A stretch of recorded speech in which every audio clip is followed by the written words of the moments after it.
सह्याद्री सहकारी बँकेची निवडणूक लागली। याच माध्यमातून आज आपण पोहोचलो आहोत उत्तर कोरेगाव तालुक्यातील रमदुलाबाद या गावामध्ये आणि मोठ्या प्रमाणात या गावातील सह्याद्री सहकारी बँकेचे सभासदांना काय वाटते या बँकेविषयी थेट त्यांच्याकडून जाणून घेणार आहोत। कशा पद्धतीने या बँकेची वाटचाल चालली आहे आणि जो मानस नामदेव बापू कदम यांनी ठेवून माथाडी कामगार आणि हातगाडी कामगारांसाठी अर्थार्जनासाठी ही बँक ओपन केली होती त्याविषयी रमदुलाबादकरांना काय वाटतं थेट त्यांच्याकडून जाणून घेऊ। नमस्कार, काय सांगाल तुम्ही की कशा पद्धतीनं नामदेव बापू कदम यांनी हातगाडी कामगार आणि म्हातारी कामगारांना अर्थार्जनासाठी एक बँक ओपन केली सह्याद्री सहकारी आणि या माध्यमातून याही पंचवार्षिकमध्ये आपण उतरलात। काय वाटतं तुम्हाला या बँकेविषयी? आता सध्या बँकेची आर्थिकदृष्ट्या खराब आहे। ज्या 24 वर्ष माने साहेबांच्या हातामध्ये बँक दिलेली आहे त्या बँकेचं माने साहेबांनी वैयक्तिकरित्या स्वतःच्या स्वार्थासाठी बँकेचा वापर केलेला आहे। ज्या टायमाला सुरुवातीला त्यांनी सांगितलं होतं की मी बँकेचा कुठलाही गाडी वापरणार नाही, बँकेतून कुठलाही खर्च घेणार नाही, काय नाही, तरीसुद्धा त्यांनी आजपर्यंत बँकेच्या ज्या दोन्ही गाड्या आहेत त्या दोन्ही गाड्या स्वतःच वापरतात। दुसरी गोष्ट, बँकेचे काय तत्त्व असतात की स्वतः जे चेअरमन किंवा संचालक असेल त्यांची प्रॉपर्टी जे बँकेच्या कुठल्याही काय ऑफिससाठी किंवा ह्याच्यासाठी देता येत नाही, तरीसुद्धा त्यांनी मिसेसच्या नावावरती असलेली ATM ची जागा फणसवाडीमध्ये त्यांनी स्वतःच्या भाड्या तत्वावरती दिली आणि त्याचं भाडं त्यांनी स्वतः घेतलंय। म्हणजे पुरुषोत्तम माने भाडं स्वतः खातात? स्वतः खातात। ATMचं भाडं स्वतःच खात होते।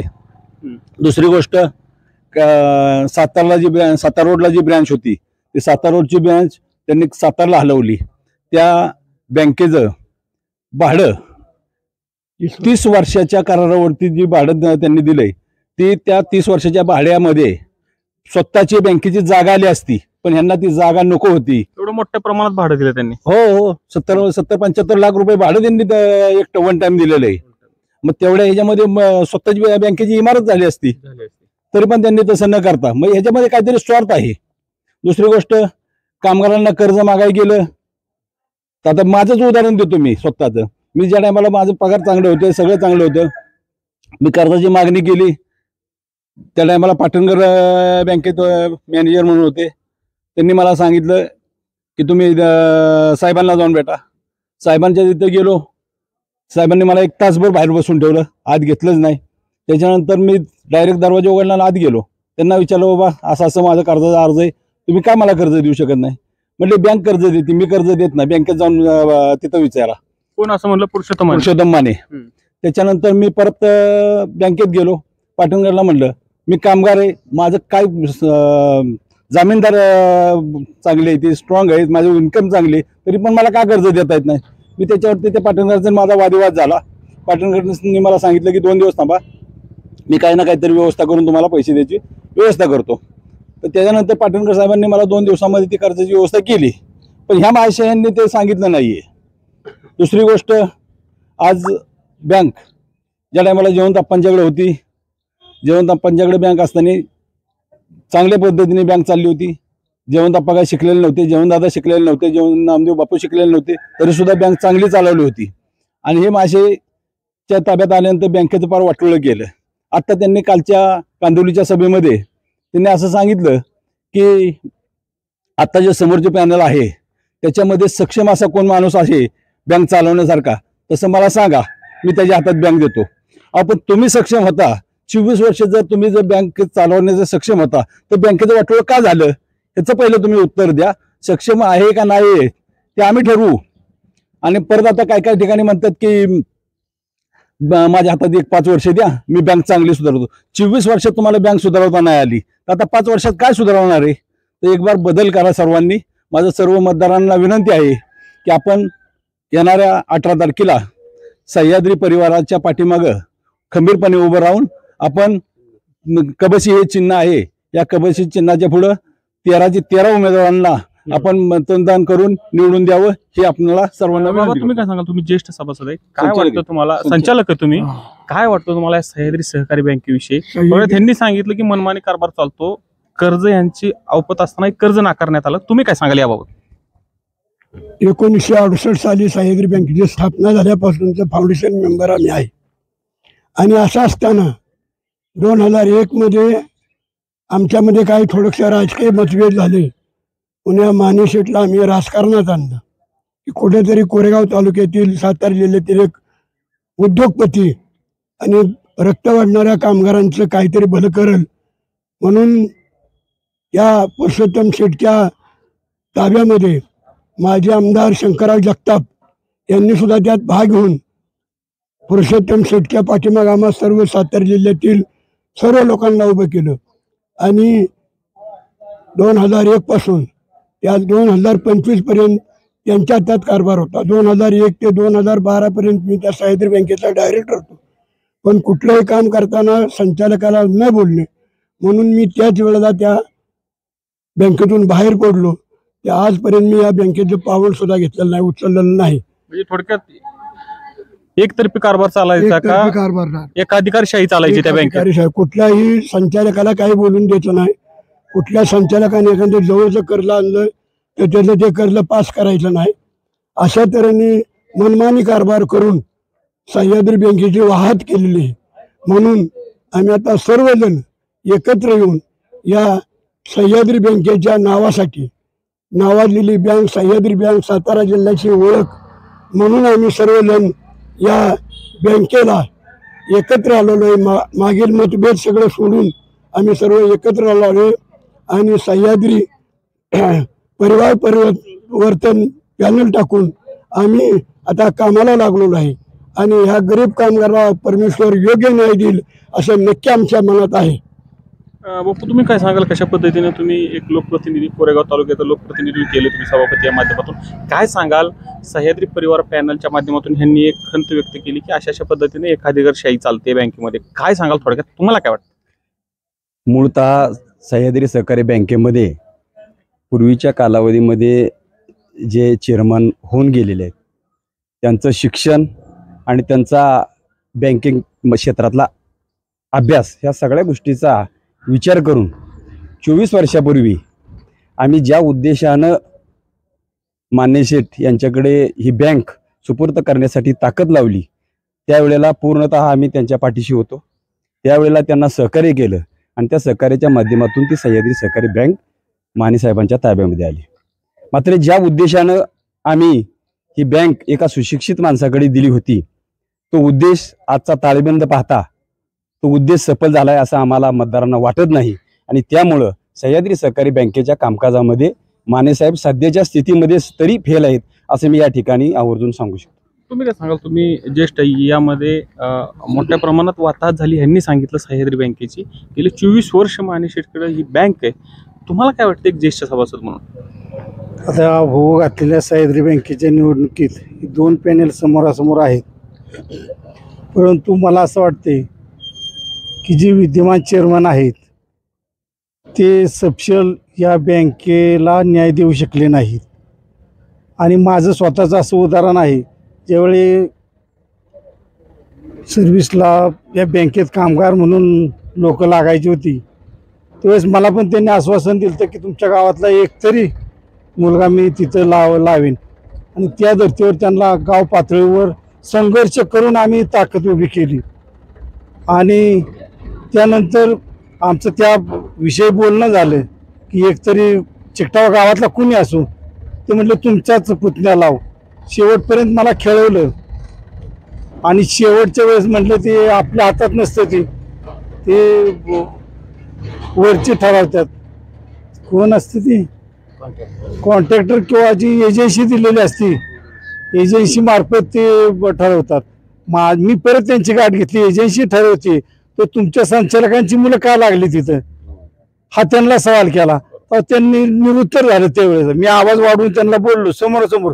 धुमाळ बँकेचे होते सोनकेचे, त्यांच्या देखत मी प्रश्न विचारला, निरुत्तर झाले. ते असं संचालकांची मुलं बँकेत लागली. किंवा मला आता समजलं की ते सुद्धा सोडून गेली. त्या संचालकांची मुलं कोण सुना होत्या कामावरून सोडून गेल्या. तर बँकेची परिस्थितीच आता तेवढी राहिली नाही. पगार देणे इतपत सुद्धा आज उद्या करून महिनाभर पगार सुद्धा देत नव्हते. अशी बँकेची परिस्थिती आहे. काय वाटतं तुम्हाला? तुम्ही काय वाटतं या बँकेविषयी काय सांगा? मी एक कामगार या नात्यानं सह्याद्री सहकारी बँकेच्या 10 ते 12 निवडणुका समोरासमोर आम्ही लढवत असतो.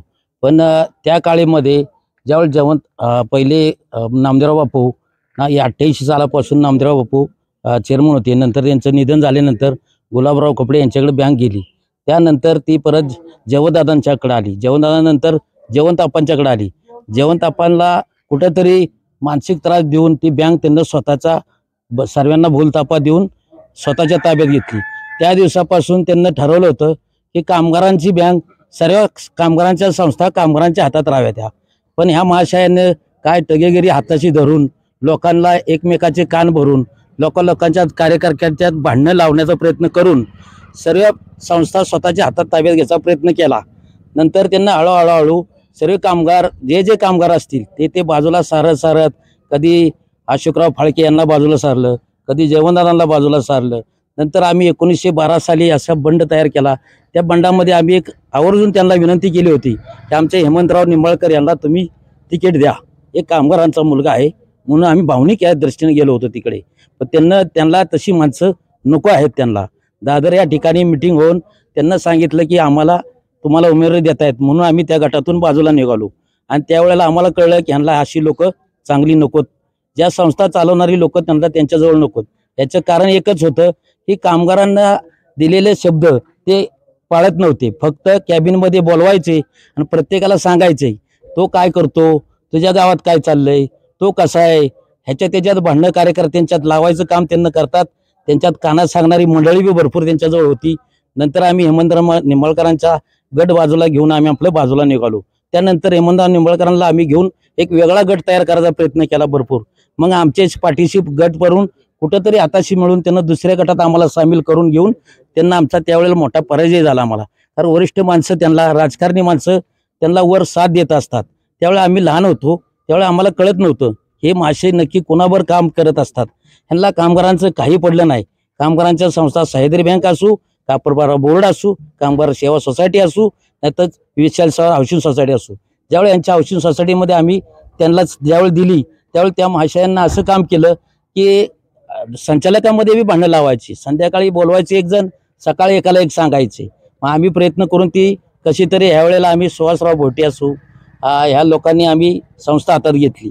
सुहासराव भोट्यांनी ज्यावेळेस संस्था हातात घेतली त्यावेळी त्यांना स्पष्ट हाऊसिंग हातात घेतली. तेव्हापासून कामगारांना कुठेतरी त्या जागेचा कारण कामगार वंचित होता. कारण कलेक्टर लँडमध्ये ती जागा तशीच पडलेली होती. त्यानंतर सुहासराव भोट्यांनी असं करत कलेक्टरशी ह्याची सर्व मिळून शेवट आम्हाला आमचा कामगारांचा वाली आम्ही दादा, विनोददादा असतील किंवा मनोजदादा असतील, सुहासराव भोटे असतील, आमचे सर्व संचालक मंडळ असतील, यांनी सर्वांनी मिळून आता कामगारांच्या संस्था कामगारांच्या हातात ठेवाव्यात असे प्रत्येकाने विचार करून एक मिटिंग. मला वाटतं ह्या वर्षी परिवर्तन होणार 100% परिवर्तन होणार. अशी काळ्या दगडावर रेष आहे. 100% परिवर्तन होणार आणि आमचाच कबशीचाच विजय होणार आहे. दुसरी गोष्ट एक अशी आहे की तुम्हाला सांगायचं गोष्ट की ज्या कामगारांच्या संस्था आहेत त्या कामगारांच्या अशा संस्था आहेत की जी विशाल सह्याद्री हाऊसिंग सोसायटी आहे. ती विशाल सह्याद्री हाऊसिंग सोसायटी आता कलेक्टर लँड मध्ये गेलेली सर्व जमीन आता कामगारांच्या संस्थेवर कामगारांच्या नावावर झाल्या कारणाने ती आता संस्था कामगारांच्या राहिल्या. आणि इथून पुढे आम्ही दादा, मनोदादा असतील हे सर्व संस्था आम्ही कामगारांच्या हितासाठी वापरू आणि सह्याद्री परिवार पॅनेलला भरघोस मताने विजय करू आणि कपाशी चिन्हावर शिक्का मारून आम्ही विजयाचा झेंडा फडकू.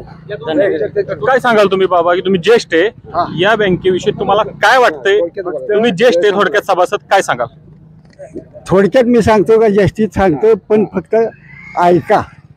यदा धर्मस्य ग्लानिर्भव भारत, ह्या भारतातून यशवंतराव चव्हाण आणि ह्या महाराष्ट्राची उभारणी कशी केली आणि त्या उभारणीसाठी त्या ठिकाणी आम्ही सहकार्य कसं केलं. इथला माणूस कामगार माणूस म्हणून तिथे गेला, तिथं अन्न मिळालं, पोटाला पोटभर मिळालं म्हणून तिथे गेला. तिथे गेल्यानंतर आम्ही राहिलो कुठं, फुटपायरीवर. बरोबर. बँकेविषयी काय वाटतं? त्याच्यासाठीच मी बोलते. थोडक्यात सांगतो काय, जे नामदेव बापू हे जे पुढारी होतं त्यांच्या संग मी वावरलो. इथनं भाकरी बांधून आम्ही तिथे खाल्ल्यात. पण ज्या माणसांना इथे संस्था चालवायची त्यांनी त्या हातगाडी कामगाराचं जे चाक होते ही लोखंडी होती, त्यात तेल कसं घालायचं ही त्यांना विचारा. कुणाला विचारा? आत्ताच्या मान्यांना विचारा समोर माझ्या. तेल कसं घालायचं चाक? हा, आणि किती गाडं वडलं. तसं ह्या बाबूरावनं गाडं वडल्यात, नामदेव बापूनं गाडं वाढल्यात.